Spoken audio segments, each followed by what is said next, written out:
Chicago here on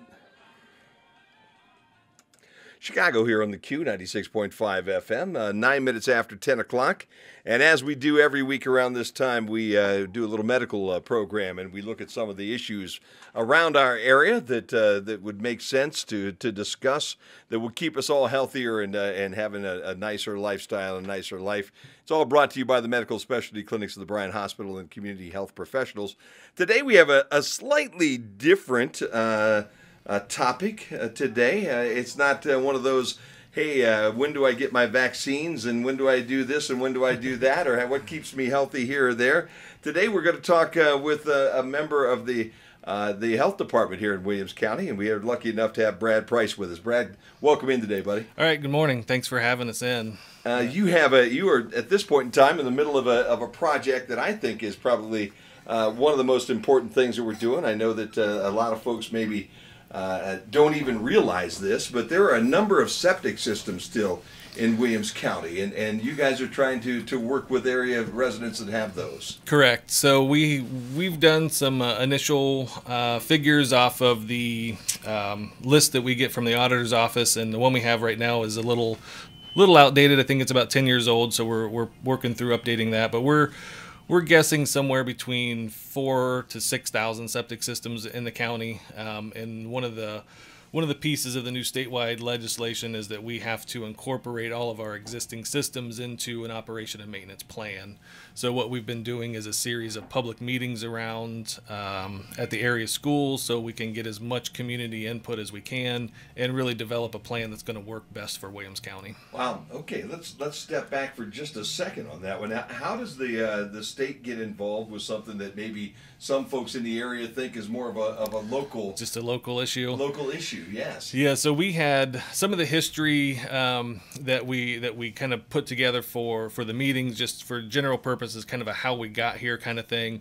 Is in 2007 there was a statewide rule package that included this concept of operation and maintenance. Those rules didn't last very long. They were repealed within 6 months.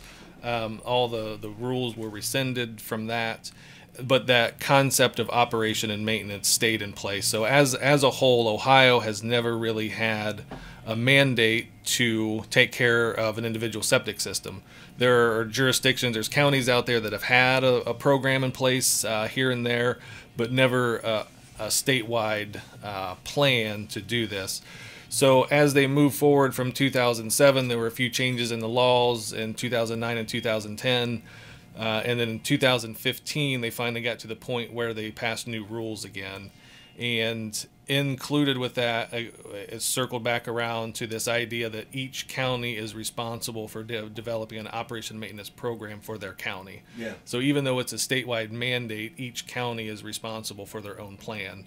So that's where we're out and about asking, what's going to work for us? What fits best for Williams County, and how do we get there? I don't think anybody that especially is listening that lives in a city or a village around here would really understand the number that you started with. Right.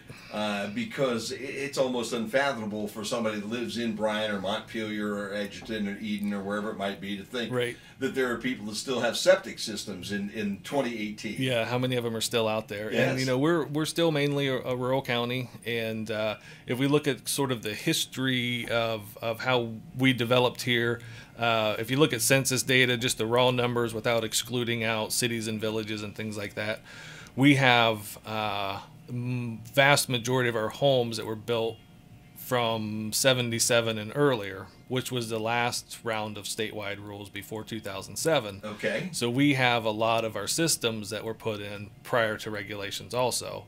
So you think if you just drive down a few of the county roads, how many houses you see here and there.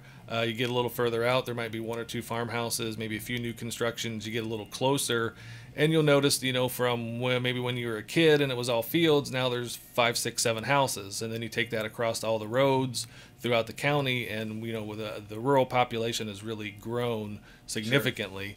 Sure. And that's where we're still working on getting those final numbers for our inventory. But yeah, we're thinking somewhere between 4,000 to 6,000 systems within our borders. Wow. And it makes sense because when you think about the cost of construction of a sewer system, Right. To try to get out in the country where you have, one house every Half mile, mile, whatever yeah. it might be, out there, to try to run those facilities out would be astronomical. It is, and we get that question a lot about, well, what do we do when the sewer comes out to us? But the cost is just, it's never going to pan out to recoup the construction costs. And you can't charge people that much for the big pipe, as we call it. So there's going to be areas that may happen, but there's several areas that it's probably not a realistic solution is to wait for the sewers to come. So what we're doing is asking people to maintain what they have. Sure, sure.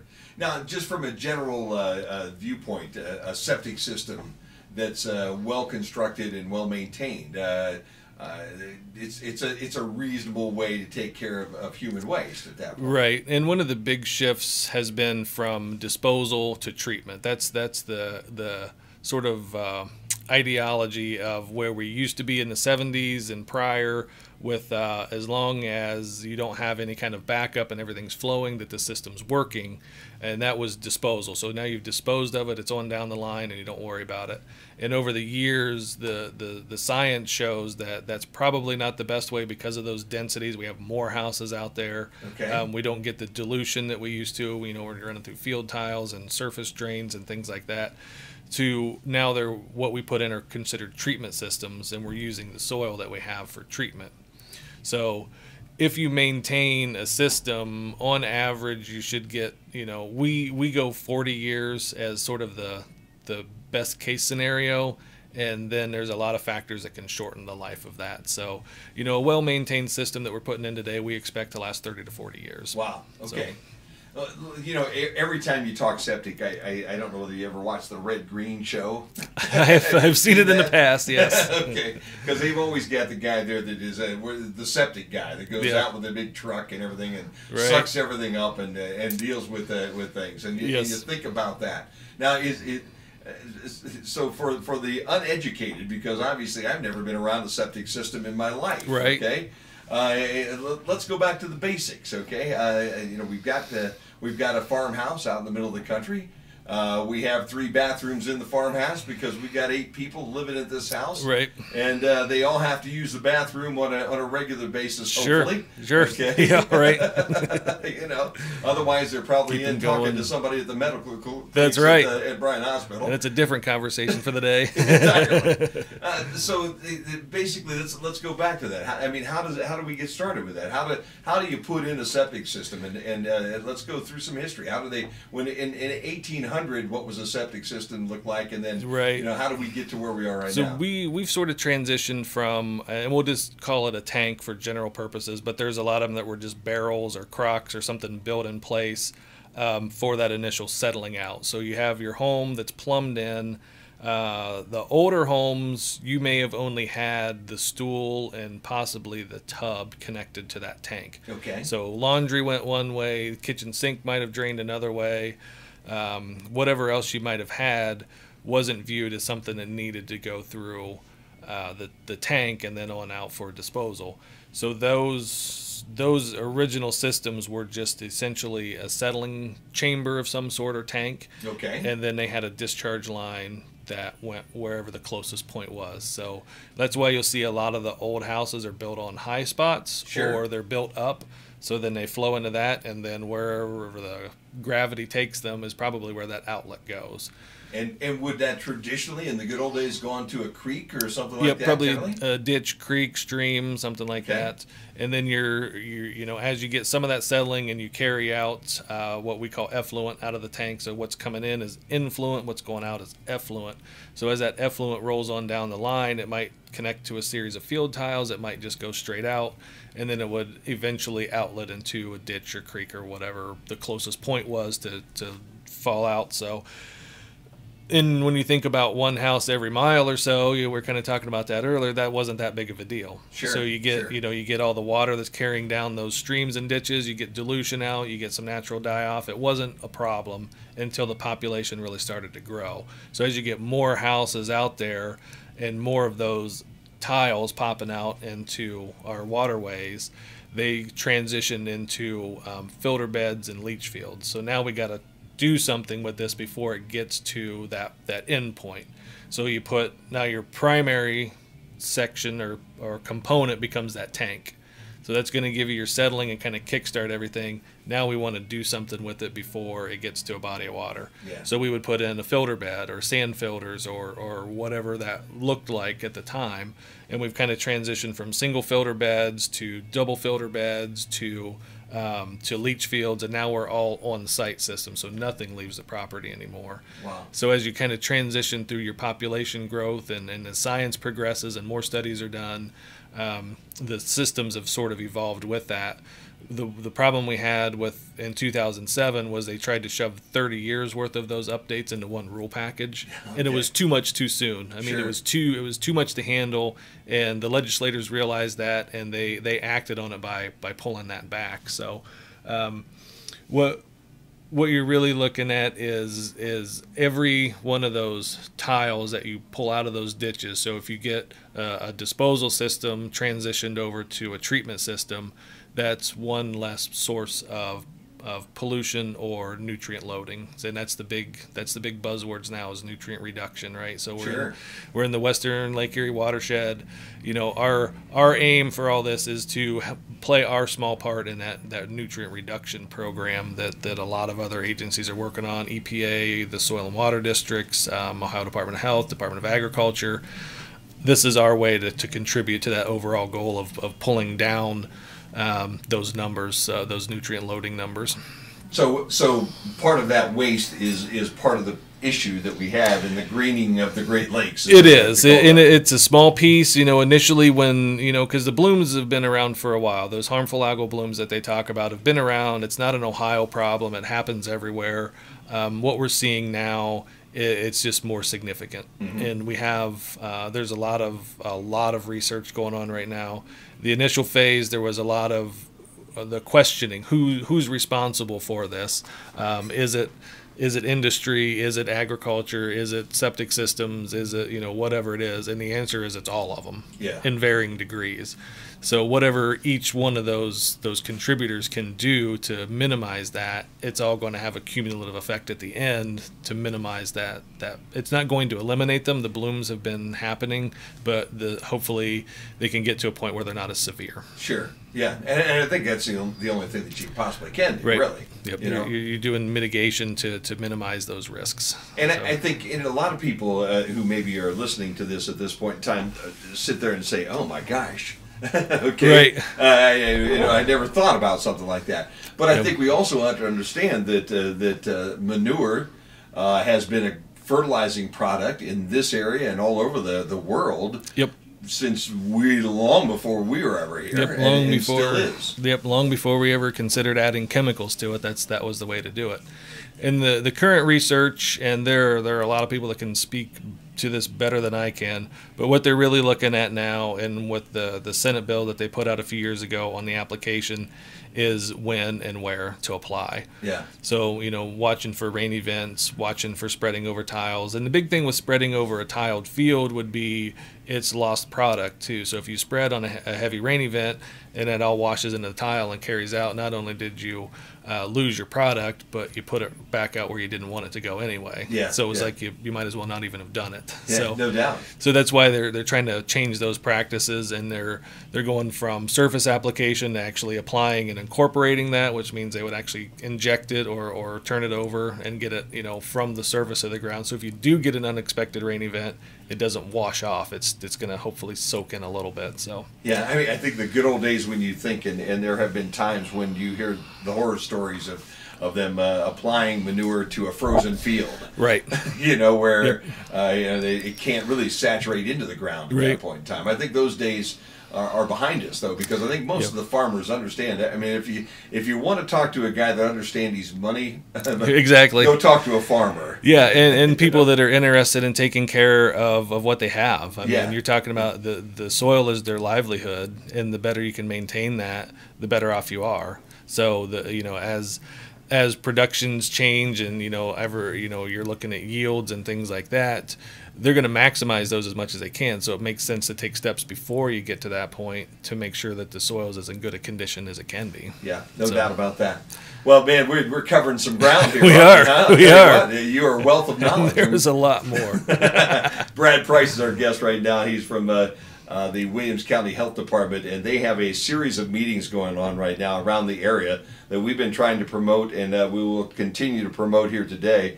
If you are a rural resident and have some interest in the septic laws and also how the best practices are nowadays for your system, they are here to answer those questions. We'll try to answer some of those here today, but we'll also let you know of some of the meetings that are coming up so that you can go and have those answers also given to you in person.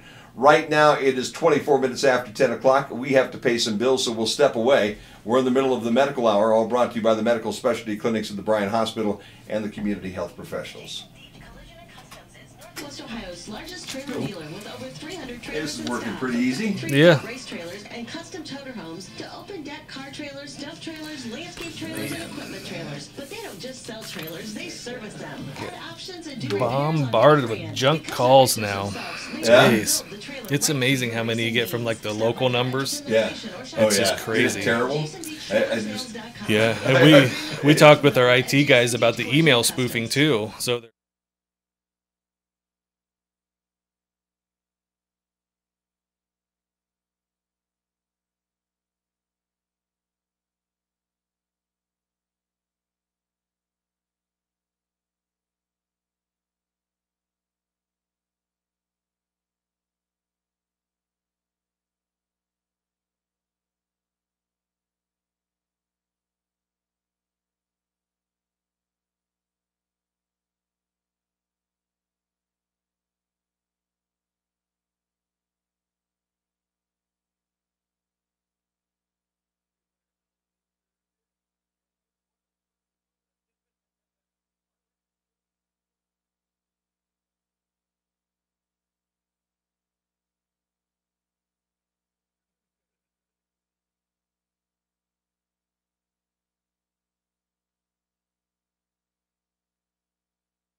everything should be one of my side things. Switch to AT&T prepaid with no activation fees and no annual contracts and get unlimited data on one line for only $55 a month with AutoPay. Plus, get $50 of service free when you bring your own device. AT&T. More for your thing. That's our thing. $50 credit offer ends 6/7/18. Requires activation and payment on new line of service on $65 per month plan and AutoPay enrollment. Credit applied within 21 days of first month payment. Wireless price includes $10 AutoPay.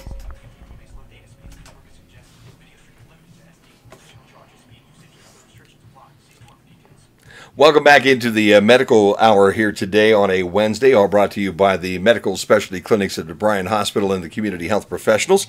I have Brad Price with me today from the Williams County Health Department, and Brad is in the middle of doing some informational meetings around our county about the septic systems that are out in our area, and how do you deal with them, what the laws are and the rules and the regulations. And Brad, so far you've done how many meetings? We have done 3, and we have 4 more scheduled. The area schools were kind enough to allow us to use their space to host these, and that solved some of the issues that we had on parking and available space and things like that. And they have all the IT that we would ever need.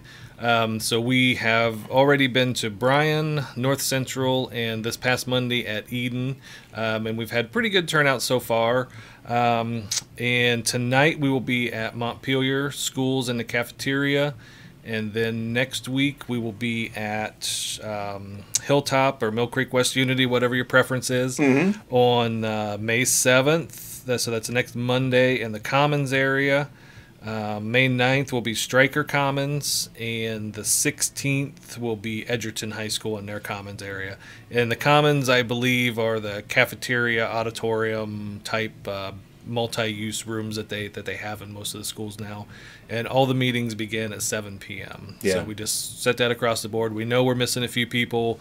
We're missing some ball game folks. We're trying to reach as many as we can, and if we don't find that we've reached enough that we're satisfied with, we may look at doing more in the fall, maybe a few at bigger venues so people have a chance to learn about it. Because really the goal is to get the input from the community. You know, it would be very easy for us to just sit back, draft a plan, and say, here's what we're going to do. But we don't want that. We want to get out. We want to hear what people have to say, because this is a plan for them.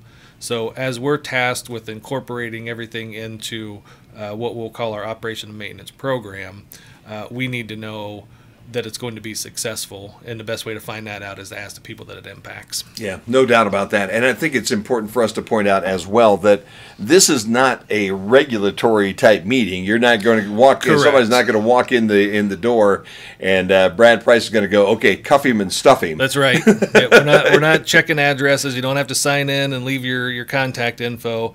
Really what we've designed it to have about a 15 to 20 minute PowerPoint slideshow that will kind of walk through some of the things we talked about this morning with the law, the changes in that, and sort of how we got here. And then the rest of it is where we're going, what the proposal is. And then we take a little bit of a break. We asked for a brief survey, just a quick ranking of environmental issues in the county, a chance to write down any questions that people may not feel comfortable asking in front of the group. You know, we provide them with some note cards so they can jot them down. And then, 5-10 minutes, just a quick little break to give them an opportunity for that. And then the rest of the meeting, however long we need to go, is just whatever questions we have and open discussion with the group. So, sure. We don't have enough yet to have FAQ, or frequently asked questions. So we're throwing up a few that we've been asked, and once we're done with all the meetings, we'll compile that in and put out an FAQ list. It'll be available on our website. So even if you don't have a chance to come to the meeting, we'll put our presentation out. We'll put the FAQs on our website, and you can at least be informed enough to have some questions to call in to us. So really what it is, we know that we have a lot of these older systems. So how do we get to the point where we can maintain those without mandating replacements? So the law has sort of, and I'm always hesitant to use the word grandfathering, but when they passed the new rules in the law, it says that any septic system that was in use prior to 2015 was deemed approved. So regardless of age, construction, permit, no permit, whatever it was, if you were using it, it's approved.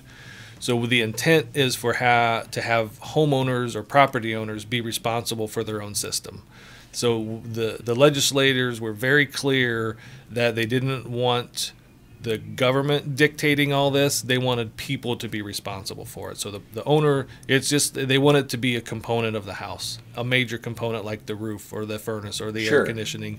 Any of those other traditionally expensive items require some sort of maintenance and upkeep to make them last as long as they possibly can.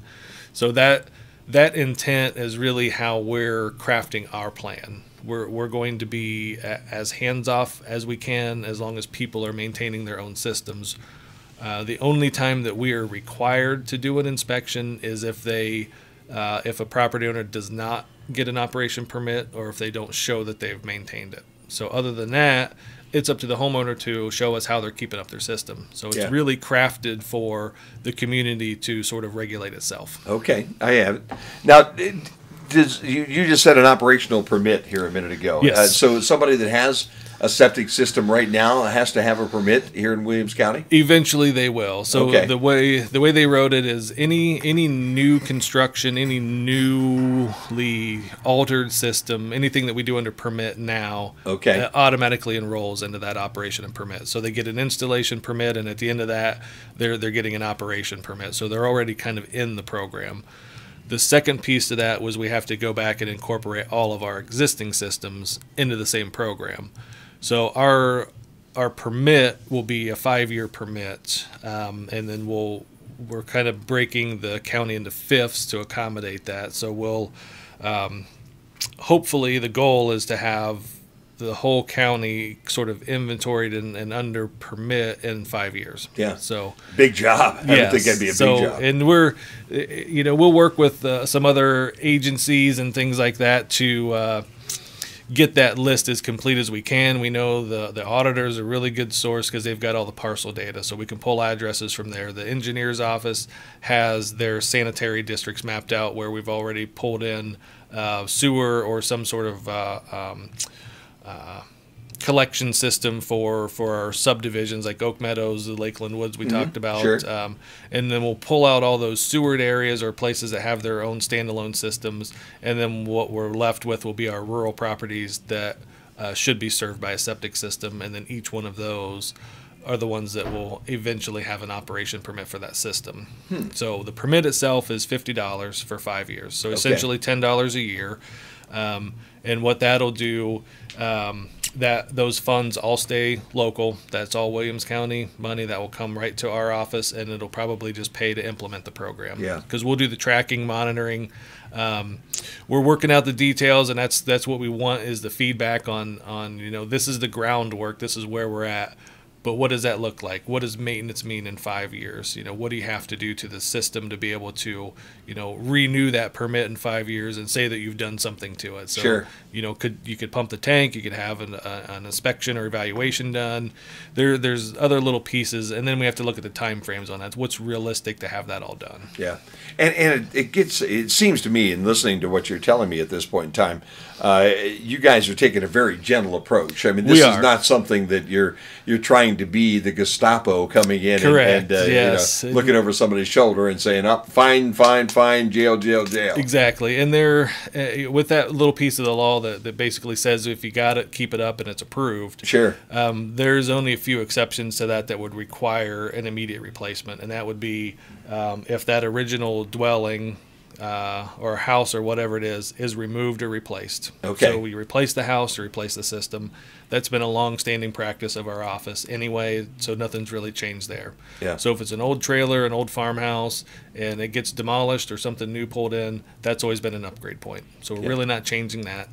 And the other one is if there's a nuisance. If we get a call in, a complaint, sure. And we investigate and we validate that there is nuisance conditions and they can't fix it, so there's always an opportunity for repair before you go to replacement. So there's steps in place before you actually get to that required replacement. Yeah. And that's one of the more common questions that we get is, do I have to replace my system now? Sure. And it's no, with a couple exceptions. As long as you're If that system is for the house that it was originally designed for and it's working as it was originally put in, whether that was a 5-gallon bucket out back with a garden hose draining it out. Okay. You know, it really All doesn't right. say. Yeah. Now, you know, we know that that's not the best system. Sure. But the law has said that that's approved unless it creates a nuisance. So that one, you know, those types of older systems, you know, we're talking a little bit about the old 1800s, early Yes. 1900s Yes. houses.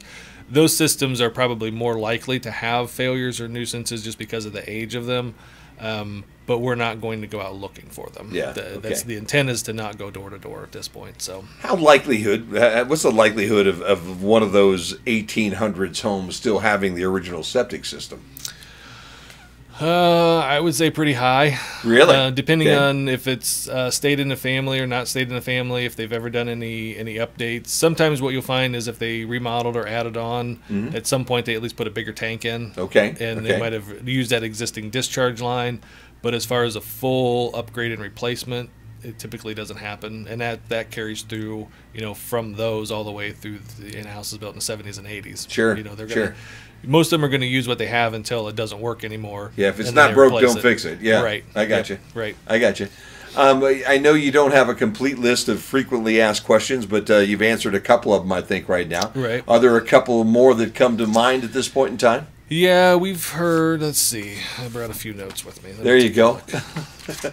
Brad Price is with us right now. He's from the Williams County Health Department, and they're doing meetings around our county pertaining to the septic sewers systems that are still in existence, and where we're going to head with those in the course of the next 10 years and beyond, and where we stand right now. And we have pointed out several times, you're just joining us, that there will be some meetings around at the area schools, and we'll reiterate those times again before he leaves.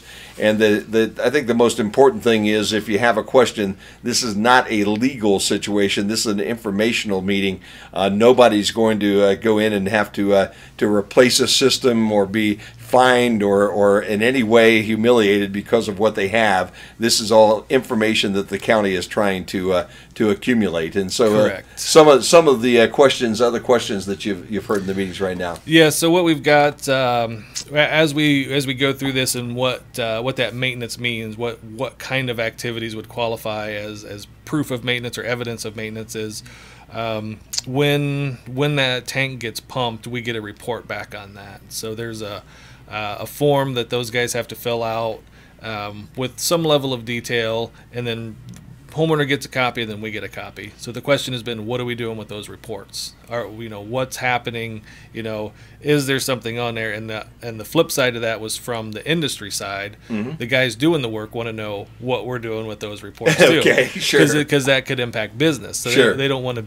So the answer across the board is we are generally not using those for any enforcement activities unless some sort of major issue has been identified. We're going to look at the report, see where, the address, how many gallons were pumped out, probably was there any structural deficiencies, was the tank in good shape? That's really what we want to Okay. know. And we rely on our guys that do the work, so they're registered haulers is the technical word for them. So when our haulers go out, our registered guys go out and do those, they're the experts. They know this stuff better than we do, So if they say that the tank is in good shape, we trust that the tank is in good shape and it doesn't need to be replaced. Sure. If they say there's a crack in the side or the lid's damaged, that you should be replacing your tank, you should probably replace your tank. Yeah. So we're going to let the professionals, the experts, kind of dictate some of that. We'll review them. If it's noted that there's a crack but it's not significant, we may touch base. We may call and say, hey, did they give you an idea? Is this going to last another 5 years? Is there something that we need to be aware of? If the whole top collapses in, we'll try to be as proactive as we can without being into the enforcement end. Because Sure. what you don't want to do is find that broken tank when you're mowing. Yeah. Which happens more often than you would think. I'm sure. An old tank, they're mowing the grass, got the little lawn tractor out of there, and as they drive over it, the back end crashes down because the tank just gave out. Yeah. So those are the kind of situations we're trying to avoid. It's not necessarily it's undersized or it's just old, but is there something that could be not only a public health issue with leaking sewage, but is there a safety concern for the people that live there too? Yeah. So. Yeah. I mean, these tanks, how big are these tanks generally? They range from the back probably 40, 50 years ago, actually maybe even longer, probably 70 to 80 years ago, you might find a 500-gallon tank. Okay. So, All right. And we'll talk a little bit about average household use too after we get through this piece.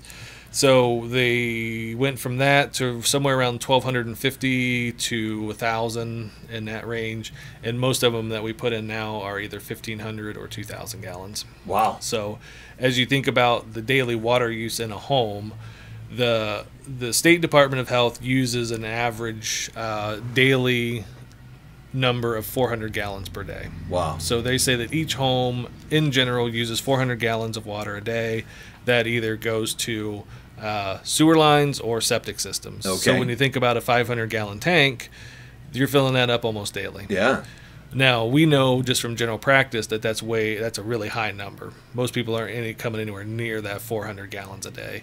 So we design off of 120 gallons per bedroom per day. So a typical 3-bedroom house is sized out at 360 gallons per day of predicted use. Okay. All right. And most people aren't even coming close to that either. Sure. So they're probably in the 150 to 200 gallons. So, and it depends on how many people are there and how often they're there, and hopefully they shower every day. So how much all that yeah, goes how many on. times that all happens. But yeah, right. maybe twice a day. Sure. So yeah, you're really looking at, that's a very inflated number, but it's what they use for their averages. Okay. So even at that, if you're figuring 300 to 400 gallons a day, even on our 1,500 gallon tanks now, you're turning that over. You're filling it up in a week. Yeah. So, and it's not like it ever drains. So you're putting that volume into it. So once that initial fill gets there, it's always going to have a certain number of gallons in it. So anything extra that you're putting in is what it's pushing out as that effluent. Yeah. Okay. So what we're trying to do with the maintenance piece and why you want to have that pumped regularly is that all the solids will settle to the bottom and form a sludge, what we call the sludge layer. So when they pump a tank, it's not necessarily to empty all the contents and all the water. You're reducing that sludge layer so you don't get that carryover into whether it's an outlet tile going straight to the ditch, whether it's a filter bed, because solids will plug up a filter. Oh, sure. We all sure. know that You filters bet. that's what they're designed to do. Or in the newer systems, they can actually clog up leach field lines or a mound system, something like that. So that solid removal is the most important piece. So when we talk to people, and we know we've had this conversation a lot of times, I've been in this house for 3 generations and we've never touched that tank once. Yeah. So, and you Yeah. know, there's a point where those solids just continue to flush out. So when you remove that, what we're looking at is waste strength, and residential waste strength is obviously a lot lower than industrial or commercial or anything like that. But we still have a significant amount of bacteria and viruses that we shed out of our body on a daily basis, and Right. that carries out. So when you get to the tank, that is where you kickstart that treatment. So now we've this shift from disposal to treatment. We want that tank to start our treatment process. So in that environment, it's completely anaerobic. We're going to have certain bacteria that are going to start that treatment process. They're going to break down some bacteria, viruses. You're going to get some of that action. It can only do so much because there's no oxygen. So once we kick that out to the soil, that's where most of the work happens. So Yeah. with all the technology out there, all the pumps and recirculators and filters and any other kind of technology that you can think of, nobody's found anything better than soil yet to treat our waste. So we're trying to take care of our soil end so that we can get proper treatment before it ends up back into either a surface water or our groundwater. Yeah, I'll be darned. Yeah. Mother Nature still knows best, doesn't Yes, she, huh? there's way more science behind septic systems than you would ever think there is, but it's an important thing, and we've been doing that survey where we don't have full results yet, but as kind of a rule of thumb, we're asking people to rank what they consider the top environmental issues for Williams County. And almost across the board in our 3 meetings this year and our meeting last year, clean water is coming out as the #1 priority. Oh, sure. And I think everybody can agree that clean water is pretty important, especially in Williams County where the vast majority of us are pulling out of the same aquifer, at different depths. But if we have situations where we are causing damage to that aquifer, it has a potential to impact everybody. Now, groundwater moves slow. We know that. It could be years down the road before we know anything. Yes. But anything that we do to our aquifer has the potential to impact a large number of people. Yeah, no doubt about that. Brad Price is our guest right now, and we need to step away one more time. It's about 12 minutes before 11 o'clock. We're in the middle of the medical hour here on the community on WQCT. All brought to you by the medical specialty clinics of the Bryan Hospital and the community health professionals. Hospital provide convenient access to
Back into the final minutes here of our medical program today with Brad Price from the Williams County Health Department. And Brad, the meetings that you have, first of all, around the area, let's cover what's coming up here today, the next couple of days, and then I want to get into a great idea because a lot of people I think that have been listening to this, one of the questions in their mind is going to be, man, these things cost a lot of money. How do I pay for all this? So let's talk about where you're going to be, when you're going to be, and then let's also get into maybe some of the good news that there is some money out there to help some of these folks. Right. Okay. So tonight we will be at the Montpelier School cafeteria.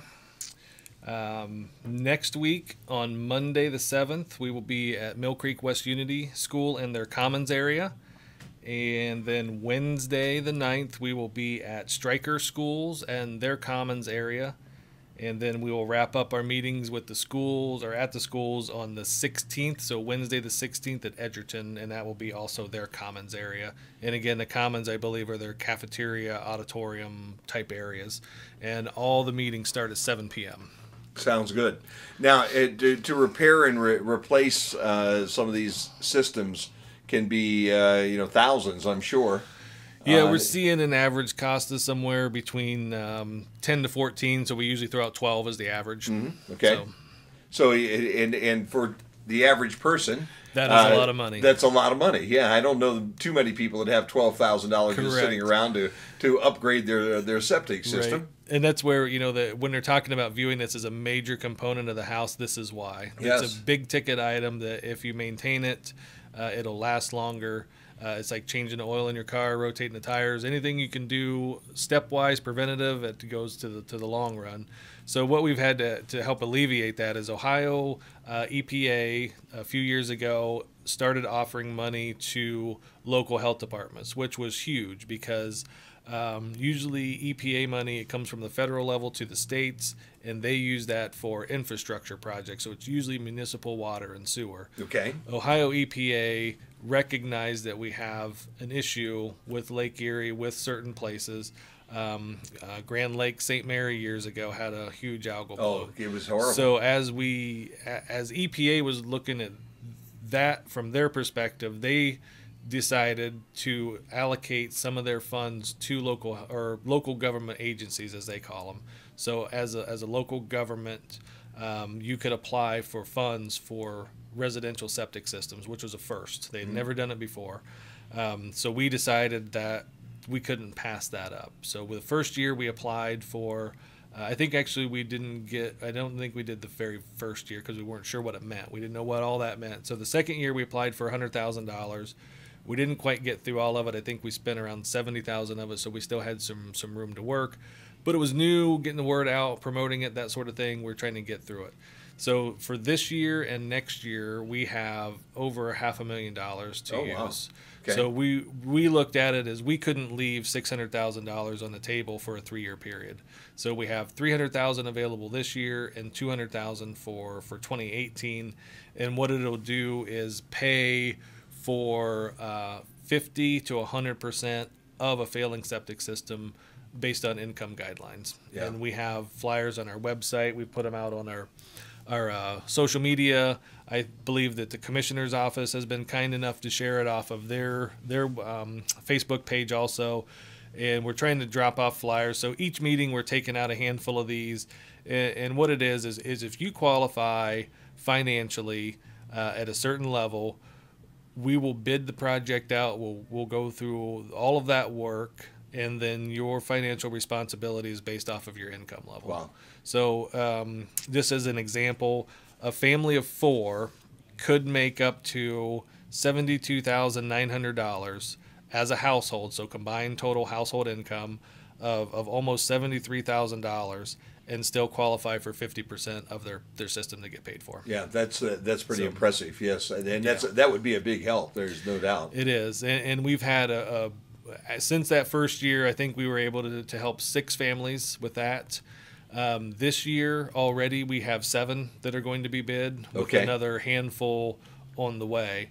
And one of the other questions we're getting asked is how do we prioritize these funds? With $300,000, we haven't had to yet. Sure. But if we get to, and we have a few that are complete failures. It's backing up in their yard. There's no way to fix it anymore, and they qualify. So we're just on those scenarios. We're kind of skipping the repair part, and we're just putting new systems in for them because they qualify for it. Why not? We'll get them something that's going to last for the long haul. They're now in that operation and maintenance plan, so they'll maintain it over the years, and we kind of incorporate them right into there. So, but yeah, having these funds available from EPA was huge because it was a first. It was a first, definitely in Ohio, and I believe that they were the first ones in the country to offer their money to residential systems. And in Northwest Ohio, we get priority funding. But not for a good reason. It's because we are in that western Lake Erie Basin watershed. Sure. And they're throwing more dollars this way to help alleviate those problems that they're seeing in the lake. Well, I'll tell you what, it has been an interesting hour. Who could think you could go for an entire hour talking about your septic system? But it's so important. It really is an important part of the puzzle here to try to keep our water supply and Lake Erie, where we'd like to have it. Yeah, and then I guess to wrap it up, this isn't about individual properties and things like that. This isn't us coming onto your property and telling you what you can and can't do. this is thinking about your neighbor, looking out for the next guy. Because if you have one of those older disposal systems, it's moving off your property into the neighbors and on down, and eventually all the waterways. So we're just asking everybody, take care of what you have, be a good neighbor, and then it'll improve the health of everybody around us. No doubt. Brad Price, as always, it's great to have you here. Thank you for having me. I Hope always next enjoy time, it. next time you come in, in 30 seconds or less, do we have to worry about Zika this year? Do you think? Zika, not so much, but this is going to be a big year for ticks and mosquitoes, is what they're predicting. And there has been a steady increase over the last 4 years in Lyme disease. So anything you can do to protect yourself from ticks is very important this year. Very good. We'll get you back and we'll chat about that the next time you come Sounds through. good. Brad Price with the Health Department here in Williams County. If you need him, pick up the phone and give him a call. I'm sure, let's see, the number I've got here, 485-3141. That is correct. And everybody's sitting up in Montpelier, so if you need him, you can just wander in the door and say, hey, I need help. And if you do have a septic system, please go out to the meetings and chat with these guys. They've got your best interest and your neighbor's best interest at heart. It's just about 11 o'clock here in the queue. That'll wrap it up for our medical hour this week, all brought to you by the Medical Specialty Clinics of the Bryan Hospital and the Community Health Professionals.